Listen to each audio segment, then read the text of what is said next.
Alors, dans cette correction d'exercice, on va avoir une demi-pile un peu particulière. C'est une demi-pile qu'on appelle de concentration. En fait, dans ces demi-piles de concentration, on aura toujours les deux demi-piles qui seront identiques. Ce qui va différer, c'est la concentration de la solution. Donc ici, la demi-pile qu'on va étudier, c'est une demi-pile de cuivre, donc, qui est formée par l'association de deux demi-piles constituées de deux électrodes de cuivre, deux fils de cuivre, qui plongent dans 50 ml d'une solution de sulfate de cuivre. Alors ça, c'est à connaître, une solution de sulfate de cuivre, donc elle contient des ions Cu2+, ça c'est pour le cuivre, et sulfate, ça veut dire qu'elle contient des ions SO4 2-. Donc dans ces solutions, l'une va être à 0,1 mol par litre, alors ça c'est la demi-pile 1. Alors moi j'ai pas respecté, dans ma correction ici, j'ai pas respecté les énoncés. Ici pour moi ce sera la demi-pile B. D'accord? Je ne l'ai pas appelé 1, je l'ai appelé B. Et puis l'autre à 0,01 mol par litre, et ça c'est la demi-pile, non pas 2, mais A, dans ma correction maintenant. Donc une solution de nitrate d'argent d'ammonium gélifié est utilisée afin d'assurer la jonction entre les deux demi-piles. Donc ça, je vous rappelle, c'est un pont salin, il faut connaître ce terme. Donc le métal cuivre est en excès dans chacune des demi-piles, et on vous donne le potentiel standard. Donc première question, il va falloir faire un schéma de la pile. Alors voilà le schéma, ici. Le schéma de la pile, donc on a les électrodes de cuivre qui plongent dans la solution. Donc dans le bécher A, j'ai une solution avec une concentration en ion cuivre de 0,01 mol par litre. Et dans le bécher B, j'ai pareil une solution de sulfate de cuivre, mais avec une concentration de 0,1 mol par litre. J'ai également l'électrode. Les deux électrodes sont reliées ensemble, et le mieux c'est de mettre une résistance pour pas qu'il y ait un court-circuit. Donc on va mettre une résistance, comme ça ils peuvent débiter un courant à travers cette résistance. Et puis pour fermer le circuit, je vous rappelle, il y a le pont salin. Donc on doit déterminer les pôles de cette pile, les équations bilan des réactions qui se produisent dans chaque demi-pile, et l'équation de fonctionnement de la pile. Alors déjà, les réactions qui vont se produire dans chaque demi-pile. Ici, il n'y a que le cuivre, donc on étudie bien, vous voyez, ça vous donne le couple oxydant-réducteur, il est ici, c'est bien le couple Cu2+, Cu. Donc dans une demi-pile, pour l'instant, je ne sais pas laquelle, il va se produire ici une réduction, où ici il y a un oxydant qui va être transformé en réducteur, donc Cu2+, plus 2 électrons va donner du cuivre. Et puis dans l'autre demi-pile, je vais avoir cette fois une oxydation, c'est-à-dire un réducteur qui se transforme en oxydant. Cu va donner Cu2+, plus 2 électrons. Dans les piles de concentration, c'est très simple de trouver la formule ici, l'équation globale de fonctionnement de la pile, elle est ici.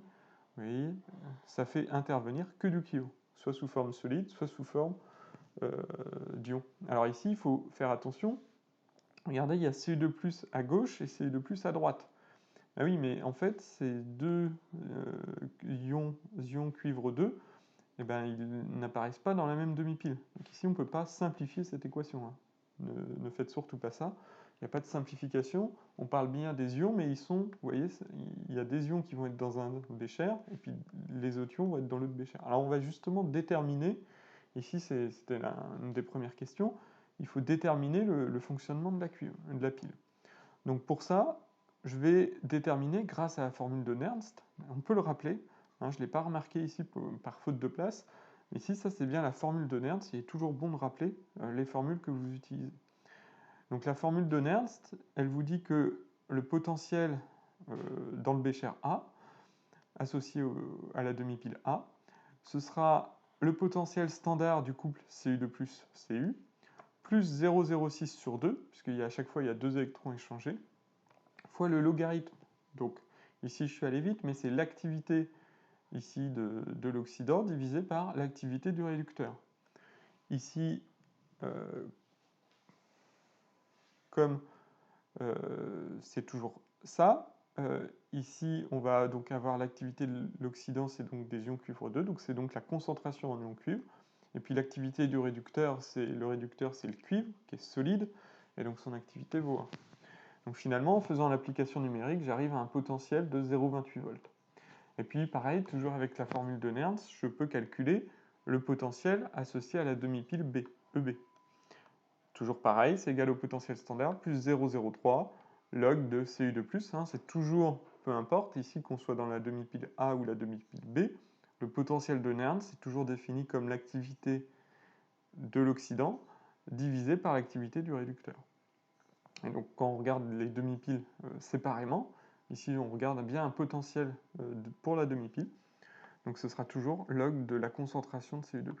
Et donc en faisant l'application numérique, on trouve 0,31 volts. Alors finalement, je peux calculer, ce que j'ai appelé petite e ici, c'est la force électromotrice de cette pile. C'est-à-dire, c'est le potentiel, la tension associée à cette pile lorsqu'elle ne débite pas de courant. Alors on voit que donc pour que cette force électromotrice elle soit positive, il faut que je fasse, vous voyez, EB moins E1 nécessairement. Et je trouve 0,03 volts. Ça veut dire, tout de suite, là, on va pouvoir noter ça sur notre schéma, ça veut dire que le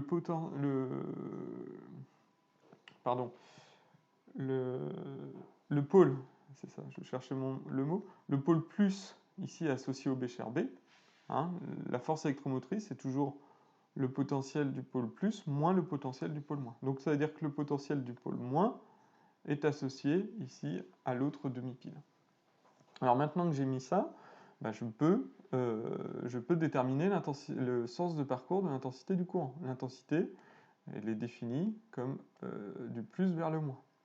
Alors à l'inverse, hein, les électrons, ils sont bien produits ici, ils vont être produits au pôle moins, donc les électrons, ils vont aller du pôle moins vers le pôle plus.